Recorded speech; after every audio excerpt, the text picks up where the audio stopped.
Durant la Première Guerre mondiale, l'Empire ottoman est allié avec l'Allemagne. En vue de sa défaite imminente, la France et l'Angleterre décident de se départager cet empire pour éviter la reformation de l'Empire des Turcs.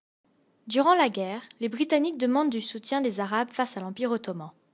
En échange, l'Angleterre promet leur émancipation avec la création de l'État arabe situé entre la zone Perse-Est, la mer Méditerranéenne et la mer Rouge-Ouest.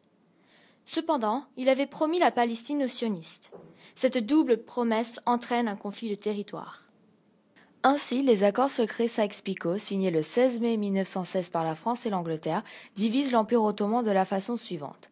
La Syrie, le Liban et la Haute-Mésopotamie appartiendraient à présent à la France. L'Irak et la Transjordanie seraient sous le gouvernement anglais. Enfin, la Palestine devrait être internationalisée, c'est-à-dire sous le contrôle de la SDN.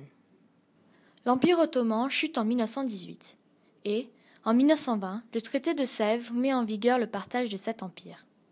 La Syrie et le Liban sont sous la tutelle du mandat français.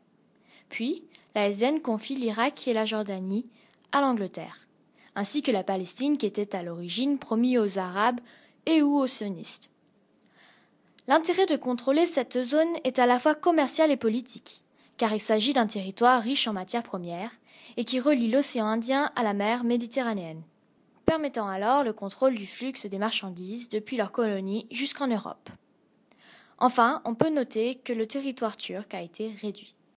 L'impact immédiat du traité de Sèvres. En 1925 débute une lutte contre le mandat français en Syrie et en Liban menée par les Druzes.